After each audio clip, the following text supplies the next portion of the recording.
there are so many comic book shows on the air right now, but most of them are very, very Hollywood. Like, you guys actually deal with and interact with, like, actual comic books.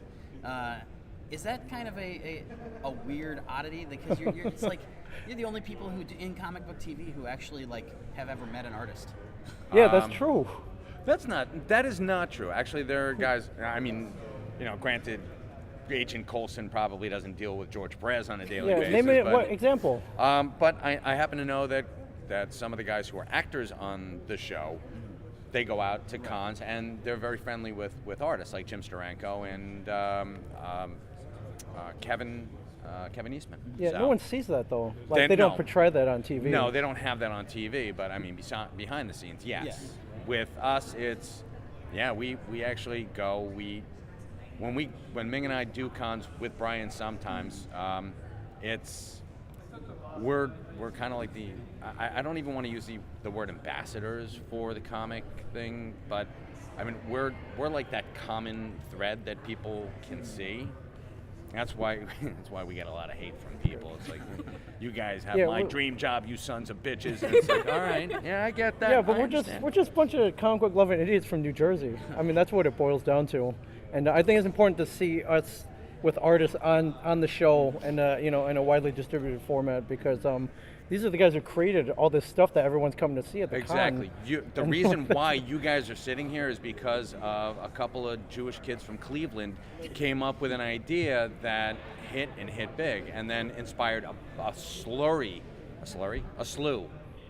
whole bunch of other people to do the same thing that they were doing. Yeah. And I mean, if it weren't for Siegel and Schuster, we wouldn't be sitting here right now. If it weren't for Stan Lee, Jack Kirby, and Joe Simon, we wouldn't be talking. Yeah, and then later on, it continued with a couple of stoners from Rhode Island. It was like, hey, how about turtles? Turtles would be good, would be a good idea, exactly. And then and it just blew up. So, but yeah, you got to show they don't get enough credit by far. The artists, the creators do not get enough credit. No, so writers and artists they're the lifeblood of the comic book industry. If it weren't for, again, Joe Simon and Jack Kirby, you wouldn't have the Avengers movie, which, how much did it make? Like $86 quadrillion, if that's a real number, which it probably is. Yeah, always champion the creator. Yeah. So they'll get their due. I mean, at least they're in the credits now. Yeah. So. Yeah, but they're dead, so they don't get a chance to enjoy it. But to be fair, if you look at Batman, Superman, there's like 28 comic book artists in those credits, and like 20 of them are still alive. Yeah. Okay. All right. We'll chalk that up as a win. Yeah. All right. Good enough. So, in the first episode of the 6th season, you're going to be in the presence of an Action Comics #1. Like, how fucking amazing was that? It was amazing up until the time I sneezed on it. That was accidental. I didn't mean to do it.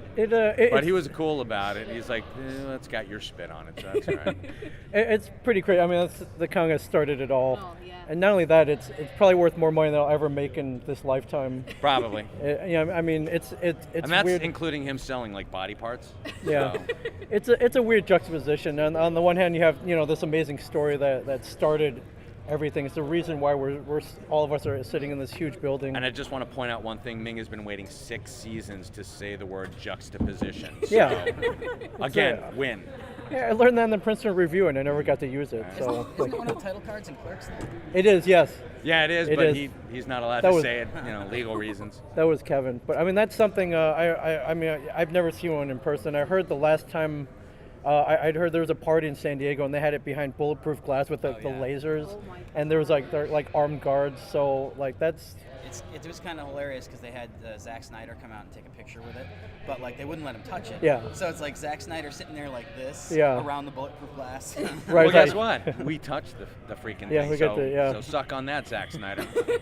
Yeah, that's but what you get for Batman v Superman. That's like the geek Hope Diamond, though. So it was pretty cool. And I mean, we're gonna die.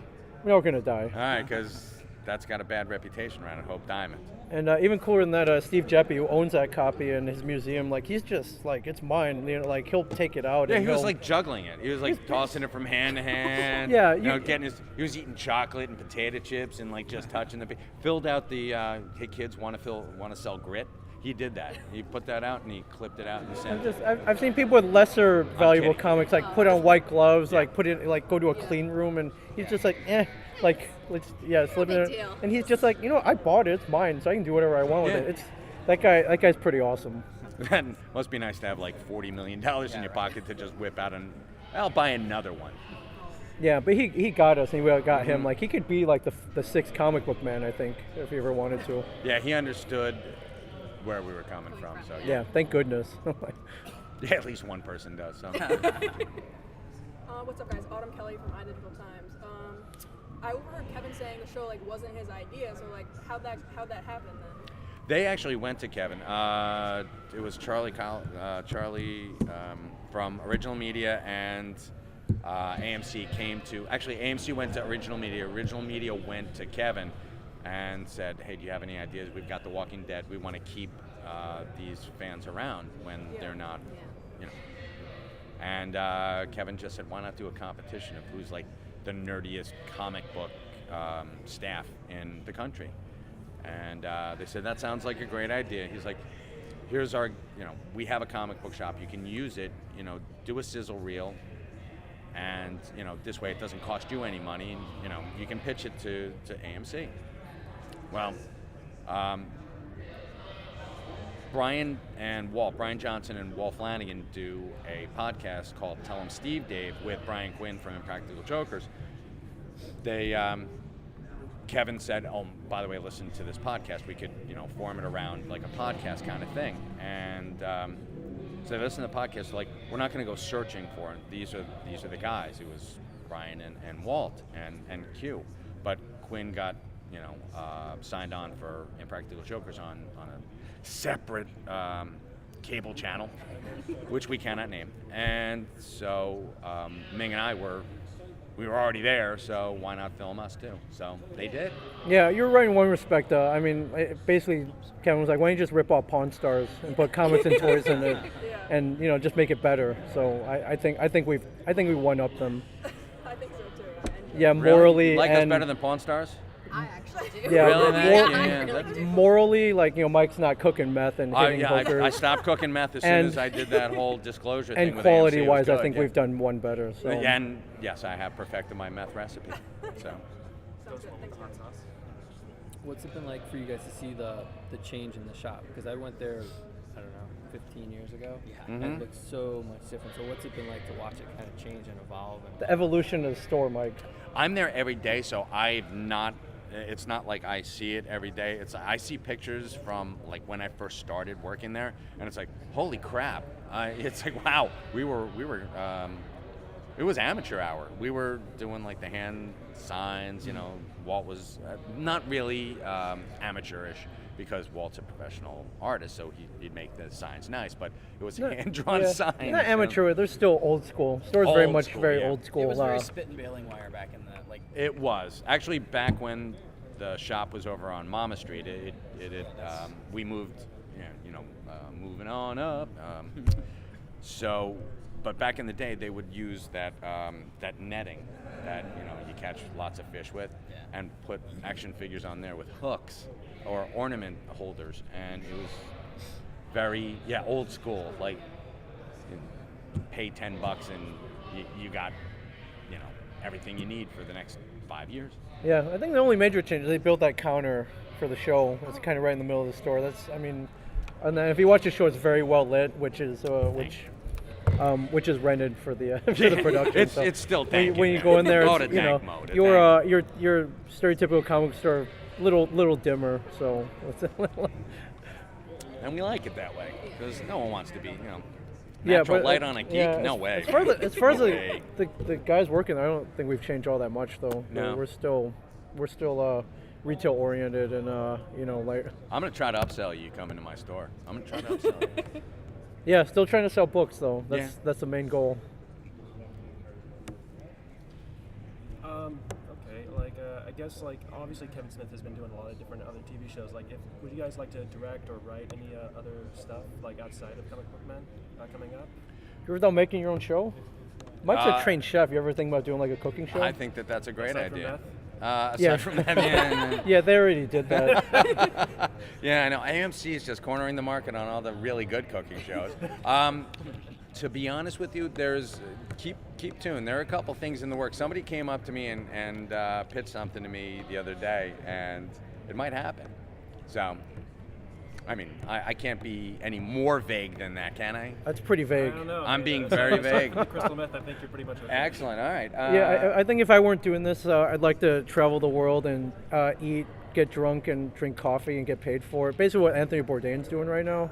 So, well, yeah, Anthony that's- Bourdain, to be completely honest with you, he was doing that as an amateur and not getting paid for it. Right. I know. I long want to get before he paid got for a it. TV show. But- and if they put it on TV, that would be fun too. Yeah. But, Travel to the world with Ming Chen. yeah. Why not? Right? Why not? In a hollowed out canoe, I would watch that. you would watch that? Especially if they had like an old-timey singing narration style. Okay. So. Or a little like song of the South. was it a maybe. I lute? don't know. I'm just thinking something Matt's on trademark. Okay. You know, follow Ming Chen on the road of adventure. or Yeah. something like that. They draw like a little racist cardboard cutout of me, like Yeah. doing it. Like, You actually do that entirely too well. So. yeah, it's pretty good. Yeah. So you guys are at cons all the time. Ming more than me, but yes, you're right. Yes. We are. Do you still get to enjoy them as fans? Oh yeah, that most definitely. I Um, always take time out to wander the floor. Oh, yeah, wander We're the always floor. shopping. I mean, shopping's still the number one. You get that the shakes when you get into a con, no matter how big or small. Again, the You meth know, thing that we've there's- got going there's on. always- We've established that, Ming. There's always a list of something that you need or want. Yeah. And I mean, the bigger the con, the more that you want. But of course. there's all This one right here, I think I need a stormtrooper outfit. A what? Everything. Everything, yeah, pretty much everything. And a Batmobile. I want a Batmobile. Yeah, we have the advantage. Like, they get us to that con. They let us in for free, and it's the rest is you're still a collector. Like, you can never run from who you truly are. He's tired.